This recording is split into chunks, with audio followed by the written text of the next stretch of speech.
नमस्कार, 12 बजे की 12 बड़ी खबरों में आप सभी दर्शकों का स्वागत है और मैं हूं आपके साथ अखंड राय और आप देख रहे हैं उत्तर प्रदेश का तेजी से बढ़ता हुआ digital platform IBC 24 Uttar Pradesh Uttarakhand. 12 बजे की महत्वपूर्ण खबरों की शुरुआत करते हैं। आपको बता दें आज पर्यावरण दिवस है। इसके साथ ही सूबे के मुखिया योगी आदित्यनाथ का जन्मदिन है और इस 54वें जन्मदिन के मौके पर तमाम राजनेताओं की तरफ से सीएम योगी को बधाइयां दी गई हैं। इसमें बसपा प्रमुख का भी नाम है। उन्होंने एक्स पर सीएम योगी को बधाई दी है। वहीं डिप्टी सीएम केशव प्रसाद मौर्य ने भी सीएम योगी को बधाई दी है। वहीं डिप्टी सीएम ब्रजेश पाठक ने सीएम योगी को जन्मदिन की बधाई दी है। आपको सुनाते हैं क्या कुछ कहा है सीएम योगी के बर्थडे को लेकर के डिप्टी सीएम ब्रजेश पाठक। आज उत्तर प्रदेश के माननीय मुख्यमंत्री योगी आदित्यनाथ जी का जन्म दिवस है। मैं उत्तर प्रदेश के 25 करोड़ लोगों की तरफ से माननीय मुख्यमंत्री जी को बहुत बहुत बधाइयां, शुभकामनाएं देता हूं। आपने जिस ढंग से उत्तर प्रदेश में अपराध पर और भ्रष्टाचार पर अंकुश लगाने का काम किया है, वास्तव में उत्तर प्रदेश की जनता ने आपको भरपूर आशीर्वाद दिया है। मैं पुनः आप सबको बहुत बहुत बधाइयां, शुभकामनाएं देता हूं प्रदेशवासियों को और माननीय मुख्यमंत्री जी को बहुत बहुत अभिनंदन करता हूं। बहुत बहुत शुभकामनाएं, आप दीर्घायु हों।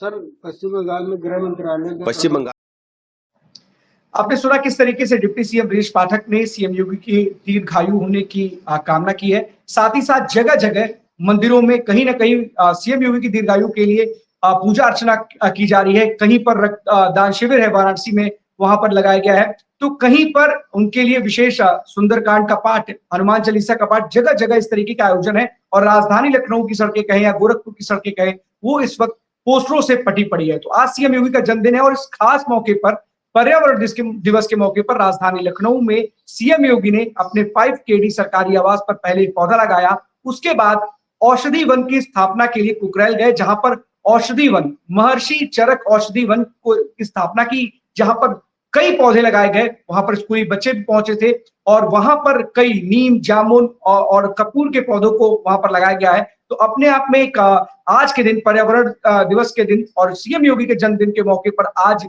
कहीं ना कहीं एक बड़ा रिकॉर्ड बनाने की तैयारी की जा रही है। और सबसे बड़ी बात है कि आज के दिन पूरे उत्तर प्रदेश में 5 करोड़ पौधे लगाने की बात कही जा रही है कि आज के दिन 5 करोड़ पौधे रोपे जाएंगे। वहीं सीएम योगी ने एक बात फिर से दोहराई है कि हर व्यक्ति को एक पेड़ अपने मां के नाम जरूर लगाना चाहिए और इसी अभियान के तहत उन्होंने भी एक पेड़ लगाया।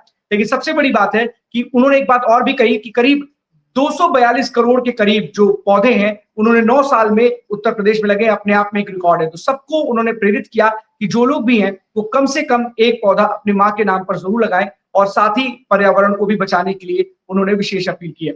अब चलते अपने सभी सहयोगियों के पास, एक एक करके हमारे साथी हमारे साथ जुड़ेंगे और आज की बड़ी खबरें उनके शहरों की है, हमारे दर्शकों को बताएंगे। सबसे पहले हम इंद्रवीर के पास चलते हैं, रायबरेली। इंद्रवीर, कौन सी खबर है रायबरेली से आज की?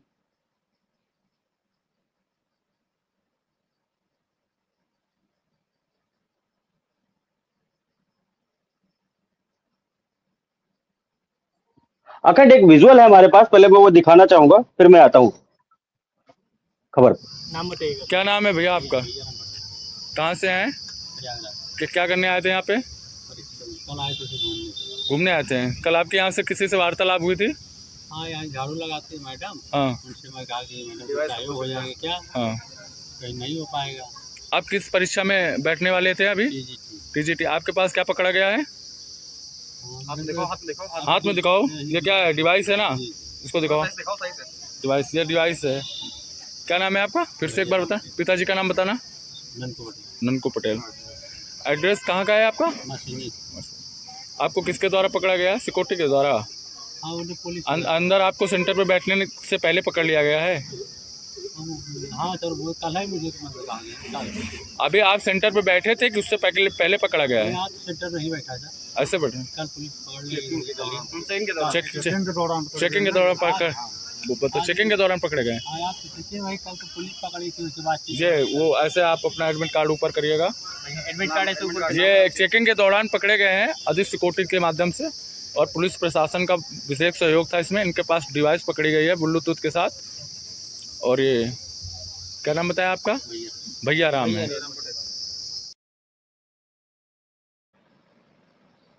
अखंड, देखिए, पूरे प्रदेश में जिस तरीके से पेपर चल रहा था, पेपर था टीजीटी का पेपर था। टीजीटी का पेपर रायबरेली में भी लगभग जो है 20 से 22 केंद्र बनाए गए थे और प्रशासन और अगर मैं बात करूं पुलिस, दोनों मुस्तैद थी और उसके तहत जिस तरीके से ये एक वीडियो आया है जो कि इस समय सोशल मीडिया पर भी देखने को मिल रहा है, और ये वीडियो में दिख रहा है कि कुछ सामने से पूछा जा रहा है और सामने वाला बता रहा है और डिवाइस भी दिख रही है। लेकिन अगर मैं बात करूं तो अभी तक किसी तरीके का आधिकारिक बयान, मैं फिर कहूंगा एक बार, आधिकारिक बयान नहीं आया रायबरेली पुलिस की तरफ से। लेकिन हमने खुद से कांटेक्ट करने की कोशिश करी और कांटेक्ट हुआ भी हमारा।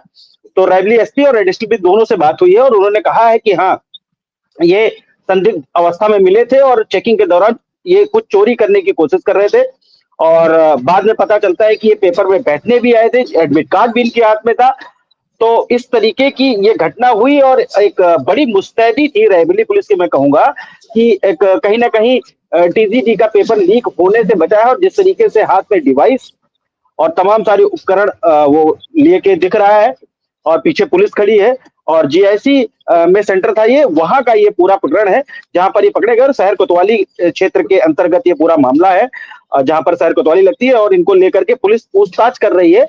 आखिरकार ये किसी गिरोह के साथ में थे या फिर ये अपने आगे से कर रहे हैं। अभी तक रायबरेली पुलिस का किसी तरीके के इस पेपर जो इनको कह सकते हैं कि नकल करने वाले थे, या इनको हम एक नाम अगर देना चाहें तो नकल माफिया भी कह सकते हैं।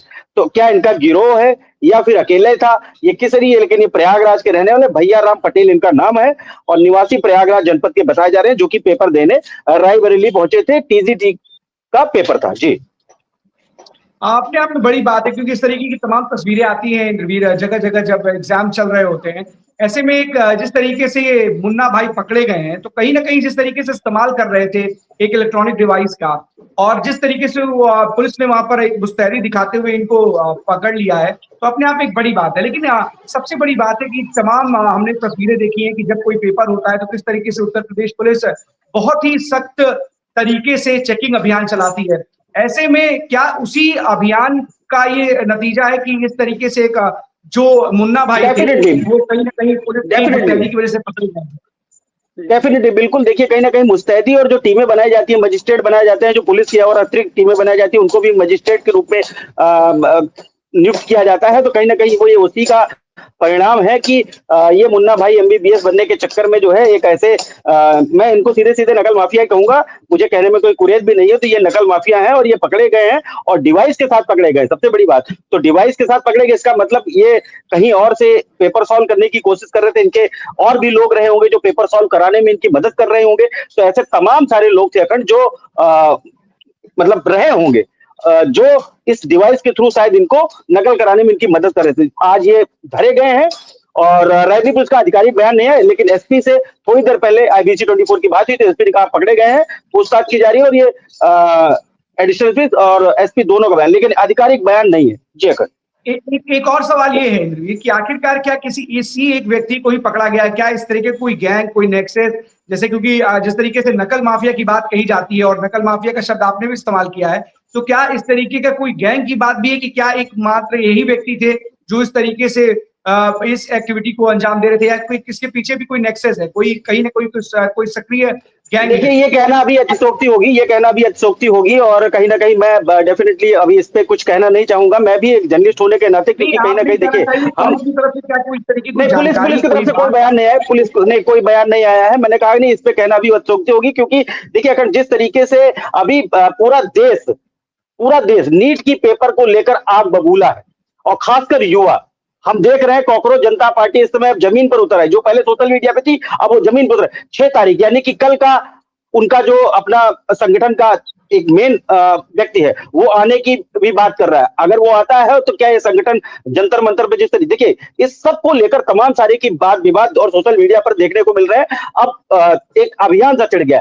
तो अभी कहना, लेकिन अभी तक रायबरेली पुलिस का, जैसा आपने कहा, अभी तक रायबरेली पुलिस का कोई आधिकारिक बयान नहीं आया कि क्या इस पे इनके साथ और कोई पूरा गिरोह है या नहीं। फिलहाल इस अकेले व्यक्ति को रायबरेली पुलिस ने धर दबोचा है जो नकल करने की कोशिश कर रहा था, और टीजीटी के पेपर में शहर कोतवाली नगर के अंतर्गत रायबरेली में जी।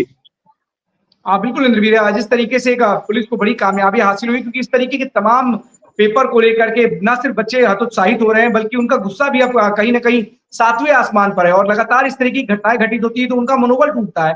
लेकिन जो इस तरीके के लोग हैं उनके मनोबल में कमी नहीं आ रही है। लगातार वो इस तरह की घटनाओं को अंजाम देने के लिए हर प्रयत्न अपना रहे हैं और यही कारण है कि पुलिस मुस्तैदी के साथ जब इन लोगों को पकड़ती है तो बड़े भोले बन जाते हैं। फिलहाल जो जरूर नजर बनाए रखिएगा इस पूरी खबर पर, अगर कोई इस संगठित गिरोह का कोई मामला या पुलिस की तरफ से कोई बयान आता है तो हमारे बताइएगा। बहुत बहुत धन्यवाद आपका इंटरव्यू इस्तेमाल। बिल्कुल, शुक्रिया। आदर्श के पास चलते हैं। आदर्श हरदोई से हमारे साथ बने हुए हैं। आदर्श, कौन सी खबर है हरदोई से आज की?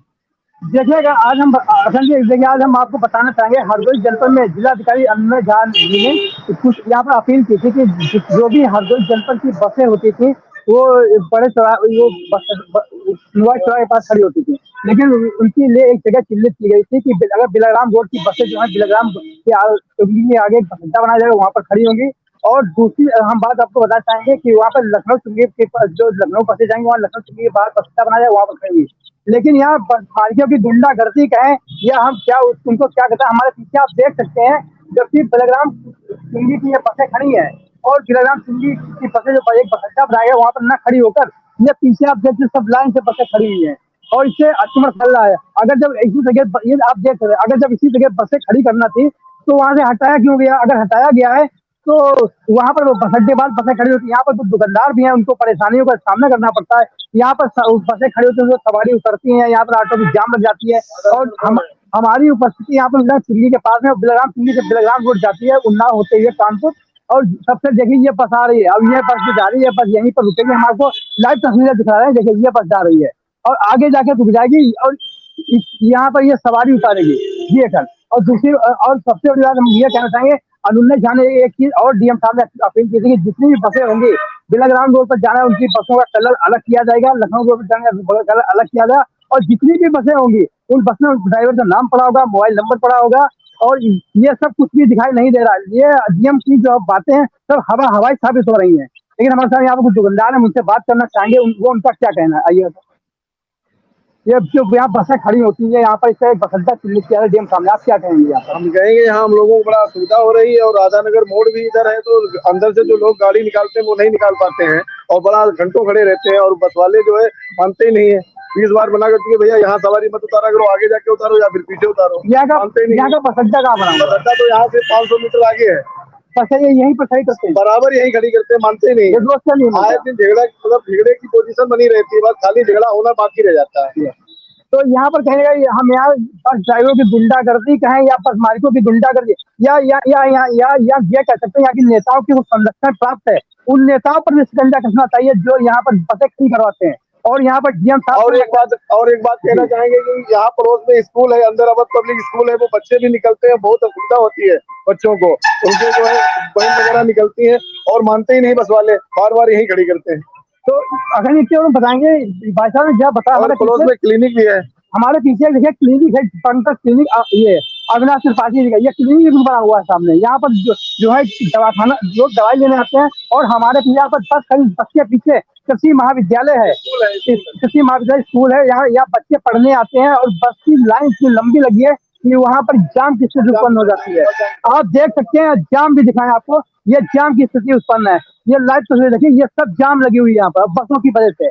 और जबकि इसका बस अड्डा बिलग्राम चुंगी के आगे बनाया गया हो, लेकिन यहाँ के बस के जो मालिक हैं या ड्राइवर हैं बस को यहाँ रोड के किनारे खड़ा कर देते हैं और इससे जाम की स्थिति, बसों को सीज कर देना चाहिए जो यहाँ रोड पर बसें खड़ी करते हैं और बस मालिकों को एक अल्टीमेटम दे देना चाहिए कि दोबारा बस को यहाँ पर न खड़ी करें, यहाँ एक्सीडेंट की घटनाएं बढ़ जाती हैं। ये नहीं तो आखिरकार जब सबको दिखाई दे रहा है, राहगीरों को परेशानी हो रही है, स्कूल बच्चों को परेशानी हो रही है, तमाम लोग उसको लेकर के शिकायत भी करते होंगे, ऐसे में अगर अभी स्थिति जस की तस बनी हुई तो अपने आप में बड़ा गंभीर सवाल है कि आखिरकार प्रशासन क्या कर रहा है, आखिर मुंह करके बैठा हुआ है, बंद किया हुआ बाल नहीं क्या अपने आंखों पर?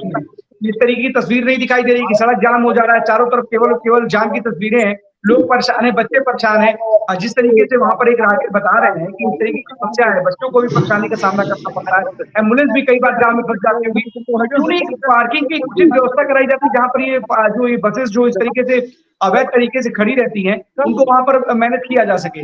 रोड पे क्या इस तरीके से रोड पे पार्क करने के लिए क्या अधिकृत है क्या, और तमाम अधिकारियों को दिखाई नहीं देता है? देखिए अगर हम बात करें यहाँ परसों में आया था लाइव के लिए 12 बजे, क्योंकि यहाँ से हमारे सामने यहाँ डीएम अंदर जाके गाड़ी गई थी ककड़ा खेड़ा गाँव के लिए, वहाँ पर जो एक तालाब है उस तालाब को सफाई करने के लिए। लेकिन इधर से निकलते हुए डीएम चले गए, लेकिन उनके सामने भी यहाँ पर बसें खड़ी थी। लेकिन डीएम को देखना चाहिए कि यहाँ पर रोड जाम स्थिति उत्पन्न हो जाती, लेकिन डीएम का यहाँ पर सीधे आंख बंद करके निकल जाते हैं। और यहाँ पर जब घटनाएं होती हैं तब प्रशासन जो आंख बंद करके सोया होता है, उसके बाद यहाँ प्रशासन जागता है। जी अखंड, तो इसको कोई मतलब नहीं है ना, आंखें खोलनी चाहिए। प्रशासन का एक भिन्न अंग है और सबसे बड़ी बात है आपकी कंधों पर जिम्मेदारियां हैं। लेकिन अगर इसी तरीके से जाम जैसे हालात बने रहेंगे, राहगीरों को परेशानी होगी, स्कूली बच्चों को परेशानी होगी, जाम में एम्बुलेंस फंस जाएगी, तमाम ऐसी तस्वीरें हमने देखी हैं पूरे उत्तर प्रदेश में कई जहां पर जब जाम की स्थिति पैदा होती है। लेकिन ऐसे में हरदोई जैसे जिले में जो कहीं ना कहीं 3 मंत्रियों का जिला है और वहां पर इस तरीके से अवैध पार्किंग के रूप में रोड तब्दील हो गई है, लोगों के लिए परेशानी का सबब बन चुकी है। और ऐसे में अगर अधिकारी इसकी अनदेखी कर रहे हैं, इस पर कोई एक्शन नहीं ले रहे, तो अपने आप में बड़ा गंभीर सवाल है कि जिस जिले से डिप्टी सीएम आता हो, जहां से कद्दावर नेता नरेश अग्रवाल हो, उनके बेटे नितिन अग्रवाल हो, आबकारी मंत्री हो, वहां पर राज्य मंत्री हो, उसके बावजूद वहां पर इस तरीके की स्थितियां हो, तो अपने आप सवाल खड़े करते हैं कि आखिरकार प्रशासन किस ओर या प्रशासन का ध्यान किस तरफ है। फिलहाल इस खबर पर अगर अधिकारियों से बात कीजिएगा आदर्श और टोबी हमें दर्शकों को जरूर बता देना। बहुत बहुत धन्यवाद आपका। कुलदीप कौन सी खबर है? एक बात हम और कहना चाहेंगे अखंड जी, यहाँ पर आपने जो अभी कहा कि 3 मंत्री हैं, वाकई में यहाँ पर जो शिक्षा राज्य मंत्री रजनी तिवारी हैं और आबकारी मंत्री नितिन अग्रवाल हैं, उनके पिताजी आज नरसवाल जी हरदोई आए हुए भी हैं परसों यहाँ पर, और उप मुख्यमंत्री जगत पाठक जी हैं जो चिकित्सा स्वास्थ्य मंत्री भी हैं। लेकिन उन तीनों मंत्रियों के होते हुए भी यहाँ पे जाम की स्थिति उत्पन्न हो जाती है, जबकि यहाँ मंत्री को सोचना चाहिए कि ये हरदोई जिला है, यहाँ पर जाम ना सवाल पूछिएगा कि आखिरकार क्या फायदा है इतने बड़े बड़े कद्दावर नेता जहाँ पर रहते हो, जहाँ पर अधिकारी वहां से गुजर जाते हो, सामने इस तरह की स्थितियां बनी रहती हो, उसको सुलझा नहीं सकते, तो आखिरकार क्या कर सकते हैं फिर आपसे ही तो उम्मीद करेगी जनता वहां की कि आप कोई मैनेजमेंट करेंगे। अगर इस तरीके से जाम जैसे हालात बने रहेंगे, शहर जाम हो जाएगा, तो अपने आप में बड़ा सवाल है। इसको लेकर के अधिकारी से जरूर बात कीजिएगा आदर्श। बहुत बहुत धन्यवाद आपका। कुलदीप के पास चलते हैं अमेठी। कुलदीप की खबर है आज, ब्रिजेश आप म्यूट कर लीजिए। आपके चुनाव को हमें खबर देता है जी अखंड जी, आज एक अमेठी जनपद में एक बहुत ही सनसनीखेज मामला देखने को मिला है। मैं बता देना चाहता हूं कि जिस प्रकार से अमेठी जायज कोतवाली क्षेत्र के बक्सी मजरे बहादुरपुर में एक 15 वर्षीय निर्मम बालक की हत्या कर दी जाती है, जबकि पड़ोस में ही जन्मदिन मनाने बालक गया था और उसको पड़ोसी के द्वारा ही मृत उसकी जो है गला रेत कर हत्या कर दी जाती है। और एक चीज और बता देना चाहता हूं कि जिस प्रकार से वहां पर जो स्थितियां बनी हैं और मृतक के पिता ने अपने पड़ोसी 3 लोगों को ही जो है नामित किया है, 3 लोगों के ऊपर जो है उनको कहा है कि इन्हीं लोगों ने जो है हमारे बच्चे को रेत कर जो है मौत के घाट उतार दिया है, जबकि बच्चा की उम्र लगभग 15 वर्ष है और वो अपने पड़ोस में जन्मदिन मनाने गया था और वहां पर वो काफी रात तक देखा गया, लेकिन अचानक आधी रात वो गायब हो जाता है और उसकी गला रेत कर हत्या कर दी जाती है, जिसमें अमेठी पुलिस थाना क्षेत्र बहादुरपुर पूरे प्रकरण की जांच में लग गई है और शव को पोस्टमार्टम के लिए जो है भेज दिया गया है। कुलदीप, जिस तरीके से उसके पिता ने जो आरोप लगाए हैं उन लोगों पे क्या उन लोगों से पुलिस ने पूछताछ की है? कोई जानकारी निकल करके सामने आ रही है? नहीं, पुलिस जो है उन लोगों की धरपकड़ के लिए जो है दबिश दे रही है, लेकिन अभी तक कोई कामयाबी नहीं मिली है। हो सकता है शाम तक जो है उन लोगों को गिरफ्तार करके जेल की सलाखों के पीछे भेज दिया जाए। बिल्कुल, जिस तरीके से इस तरीके की सनसनीखेज वारदात हुई अमेठी में और कहीं ना कहीं एक पिता का दर्द है जो छलक पड़ा है और अपने आप में एक बड़ा सवाल भी है कि अगर एक बच्चे की इस तरीके से निर्मम हत्या कर दी जाती है और पिता गुहार लगा रहा है, तो अपने आप में पुलिस के लिए एक बड़ी चुनौती भी है। लेकिन जल्द से जल्द अपराधियों को गिरफ्तार करके उनको सलाखों के पीछे डालना चाहिए। जिन्होंने इस तरीके का पिता कृत्य ने किया है, जिसमें भी इस अखंड तरीके का अखंड जी अपराध को अंजाम एक चीज और बता देना चाहता हूँ। पिता ने आरोप लगाया है कि 2-3 महीने पड़ोस के ही लोगों से जो है कहासुनी हो गई थी, लेकिन उसके बाद आज तक कोई बातचीत नहीं हुई है। मासूम बच्चा, जबकि उसकी उम्र लगभग 15 साल जो है बताई जा रही है, बिल्कुल मासूम बच्चे की जो है गला रेत कर हत्या कर दी गई है। इससे जो है पूरे क्षेत्र में जो है दहशत का माहौल फैला हुआ है। हाँ बिल्कुल कुलदीप, हमने देखा था किस तरीके से गाजियाबाद में एक 17 साल के युवक की निर्मम हत्या कर दी गई थी चाकू से गोद करके। तो अपने आप में उसमें भी अपने एक दोस्त के ऊपर ही सवाल खड़े हुए थे। फिलहाल इस पूरे मामले पर भी पुलिस को जल्द से जल्द कार्रवाई करते हुए उन अभियुक्तों को, अपराधियों को गिरफ्तार करना चाहिए जिसने इस जघन्य अपराध को अंजाम दिया है। फिलहाल इस पूरी खबर पर जरूर नजर बनाए रखिएगा और जो भी अपडेट होगा हमारे दर्शकों को जरूर दीजिएगा। बहुत बहुत धन्यवाद आपका। धन्यवाद। अब ब्रिजेश के पास चलते सिद्धार्थनगर। ब्रिजेश, कौन सी खबर है सिद्धार्थनगर से आज की?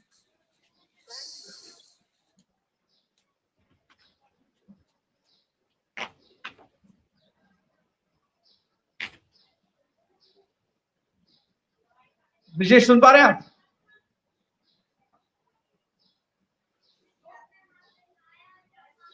अब ब्रिजेश के पास आएंगे, तब तक हमारे साथ इमरान बने हुए बिजनौर से। इमरान, कौन सी खबर है बिजनौर से आज की?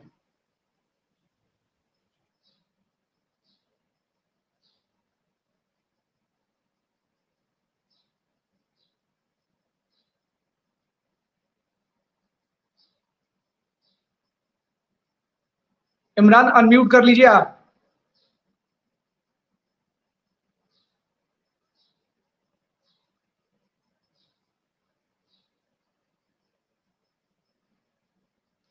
इमरान, सुन पा रहे हैं आप?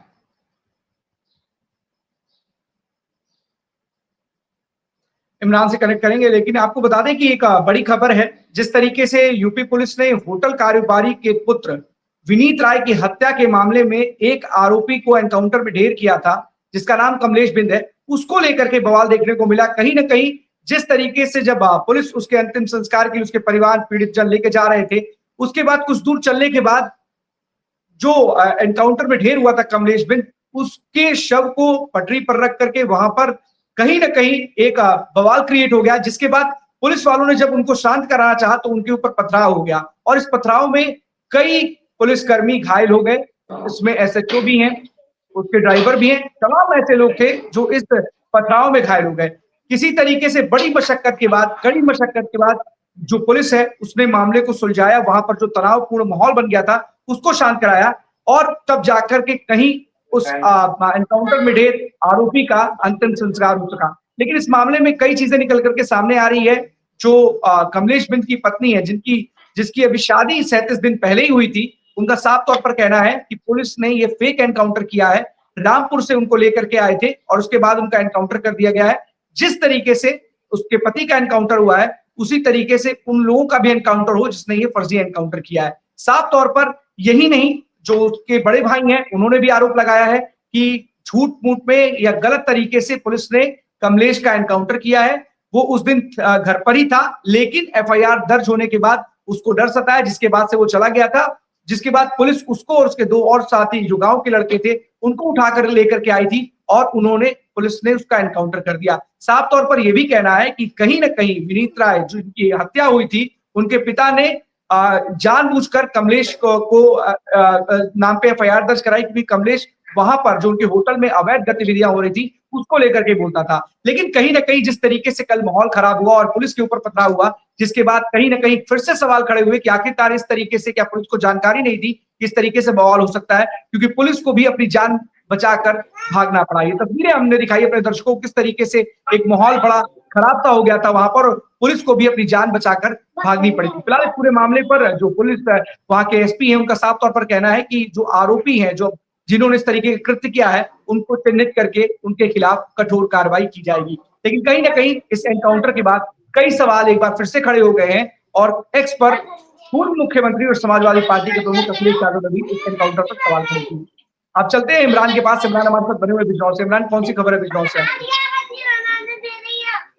देखिए, अगर मैं आपको बता दूं, बिजनौर से 2 खबर हैं। सबसे पहली खबर जो है, एक यहाँ पर सिवारा थाना क्षेत्र पड़ता है, जहां पर लगभग काफी वर्षों से एक जो बुच्चड़ खाना था वो बंद पड़ा था और बताया जा रहा है कि ये अभी फरवरी में ही रिलीव हुआ था। कोर्ट के आदेश पे ये सील लगाई गई थी और अब जो है उन्नाव जालौन में जो है एक जो कारखाने का मालिक है उसके खिलाफ जो है उन्नाव में एक मुकदमा पंजीकृत है। उसकी जब संपत्ति की जांच हो रही थी तो पता लगा बिजनौर में भी इसका जो है लगभग 168 करोड़ रुपए का संपत्ति जो यहाँ पर जो है उसकी है। तो उसने जो है अतीक अहमद उसका नाम बताया जा रहा है, अतीक अहमद और उमर के नाम से जो है ये फैक्ट्री थी। तो ये जो है पूरी फैक्ट्री की जब जांच पड़ताल हुई तो जालौन जो डीएम है उन्होंने बिजनौर डीएम से संपर्क साधा और उसके बाद जो है बिजनौर डीएम जसजीत कौर ने जो है इस संपत्ति की पूरी छानबीन कराई।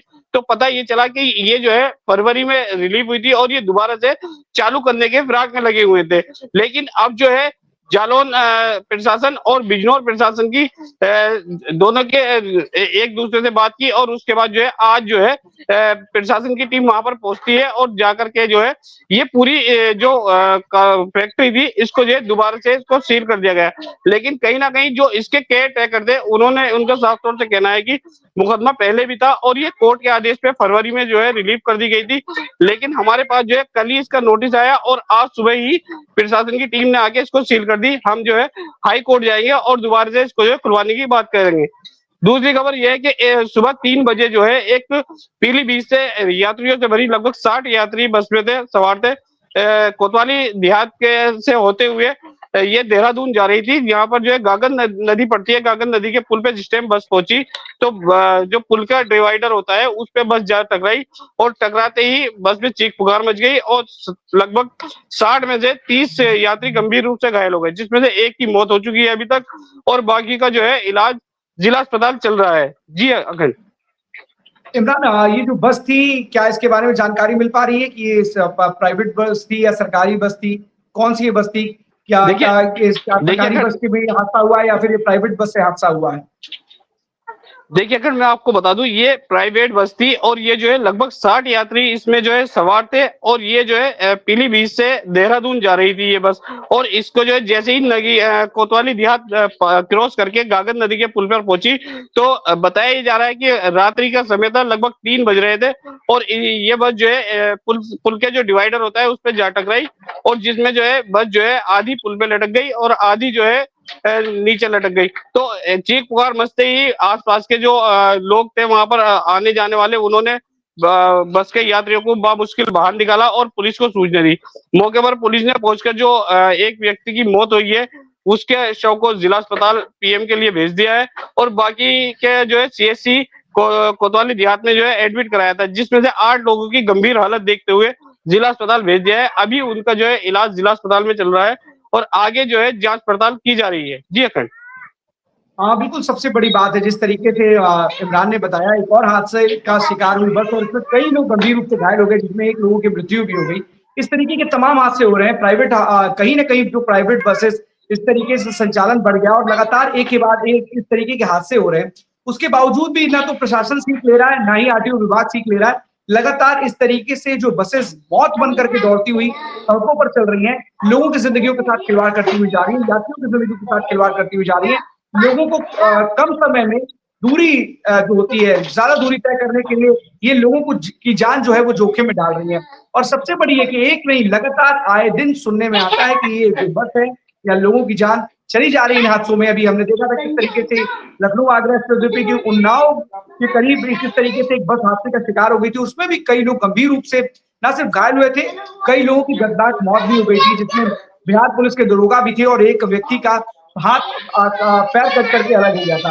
ऐसे में इस तरीके के दर्दनाक दृश्य हमने देखे हैं। लगातार इस तरह की घटनाएं आई हैं। कई बसेस आग का गोला बन गई हैं। लोग किसी तरीके से शीशा तोड़ करके एग्जिट गेट तोड़ करके कूद फांद करके उससे बाहर निकलते हैं, लेकिन इससे कोई सीख नहीं लेता।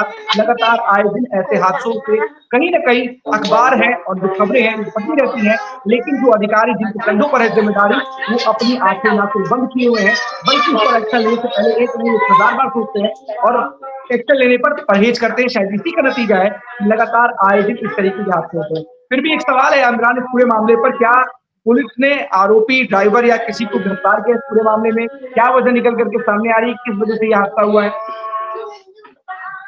देखिए बताया ये भी जा रहा है कि बस को जो है रात्रि से देर रात्रि का मामला है और बस ड्राइवर जो है हो सकता है कि बस चलाते हुए उसे नींद की झपकी आ गई और जैसे ही पुल पे चढ़ा तो उसे डिवाइडर नहीं दिखा और ये डिवाइडर पे टकराया।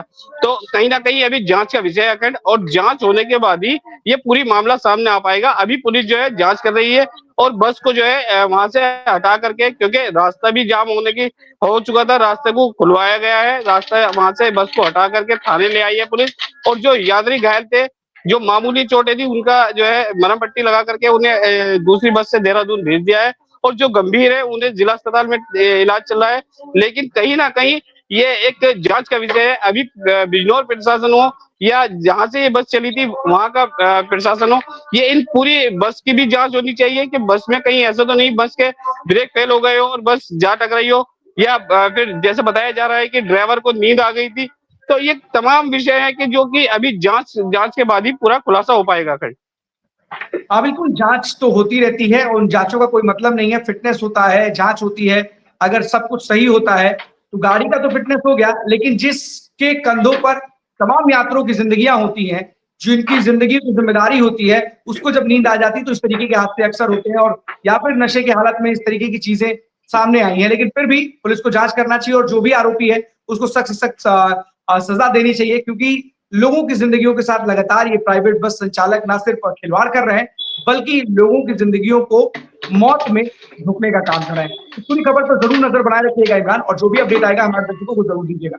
हमने देखा था किस तरीके से दिल्ली में एक होटल में लगी आग से सनसनी फैल गई थी, कई लोगों की इसमें जान चली गई थी, 21 से ज्यादा लोगों की मौत हो गई थी, और कई लोग अभी भी गंभीर रूप से घायल हैं, अस्पताल में जिनका इलाज चल रहा है, कुछ लोग आईसीयू में वेंटिलेटर पे भी हैं। ऐसे में एक और घटना आज उत्तर प्रदेश के नोएडा में घटी, जहां पर एक हाई राइज सोसाइटी में 28 मंजिला इमारत के 12वें फ्लोर पर एक फ्लैट में आग लग गई, और देखते ही देखते वो आग ने विकराल रूप ले लिया। गनीमत रही कि इस हादसे में अभी तक किसी प्रकार की कोई जनहानि की कोई सूचना नहीं, कोई खबर नहीं है, लेकिन जिस तरीके से फ्लैट से निकली जो आग थी, विकराल रूप साफ तौर पर देखा जा सकता था, और कहीं ना कहीं चंद मिनटों में ही इस आग ने विकराल रूप ले लिया था, जिससे जो धुएं का गुब्बार था वो साफ तौर पर हम देख सकते थे कि पूरा इलाका जो था वो धुएं की चपेट में था, और लोगों को वहां से जल्द उन्होंने फ्लैट खाली कराया। प्रशासन ने अगल बगल की बिल्डिंगों को भी एहतियातन खाली कराया, और सबसे बड़ी बात है कि जब वहां दमकल की गाड़ी पहुंची तो दमकल की गाड़ी ने जब वहां पर पानी डालने का छिड़काव करने का कोशिश की तो छठे तल के बाद प्रेशर नहीं पहुंच पाया, जिसके बाद क्रेन बुलानी पड़ी, उसके बाद उसकी मदद से फ्लैट पर पानी डालने की कोशिश की गई। लेकिन जो सिस्टम बता रहा है कि जो सोसाइटी का जो वहां का फायर सिस्टम था, उसकी वजह से भी कड़ी मशक्कत से करीब 2.5 से 3 घंटे लग गए, क्योंकि 7 बजे ये पूरी घटना बताई जा रही है सुबह की वहां पर, और इस तरीके से वहां पर कड़ी मशक्कत से कहीं ना कहीं जो आग पर वो काबू पाया गया। लेकिन सवाल है कि इसी को लेकर के सोशल मीडिया पर भी कई तरीके के जो वीडियो क्लिप्स हैं वो वायरल हैं कि इस तरीके का इंफ्रास्ट्रक्चर है जो छठे माले के बाद, ये छठे तल के बाद ऊपर जा ही नहीं पा रहा जिससे पानी, तो कैसे आग बुझाएंगे, कितना ज्यादा है, क्या इन फायर एक्सटिंग्विशर को इसलिए रखा गया है कि वो गमलों में पानी डाले, तो तमाम इस तरीके की चीजें हैं। लेकिन फिर भी सवाल खड़े होते हैं कि आखिरकार जो ये हाई राइज बिल्डिंग है, इनके मानक को लेकर के या फिर जिस तरीके से आग लगने की घटनाएं हैं अपार्टमेंट्स में, फ्लैट्स में, कहीं ना कहीं लोगों की जिंदगियों के साथ खिलवाड़ है। और हमने तस्वीरें दिल्ली में भी देखी थी किस तरीके से लोग अपनी जान बचाने के लिए बड़ी ऊंची इमारतों से कूदते हुए नजर आए थे। लेकिन आज जिस तरीके से नोएडा की इस बिल्डिंग में, हाई राइज बिल्डिंग में, 28 मंजिला इस बिल्डिंग में जब 12वें फ्लोर में एक फ्लैट में आग लगती है तो लोगों की जान सूख जाती है। कि कहीं ना कहीं ऐसे में तो नहीं कि एक बड़ा हादसा हो जाए, लेकिन गनीमत रही कि इस पूरे हादसे में अभी तक किसी भी जनहानि की कोई खबर नहीं है। समय रहते आग पर काबू पा लिया गया है, भले इसमें थोड़ा समय लगा। फिलहाल 12 बजे 12 बड़ी खबरों में आज के लिए बस इतना ही। कल हम आपके सामने फिर से होंगे हाजिर, तक के लिए दीजिए हमें इजाजत। धन्यवाद।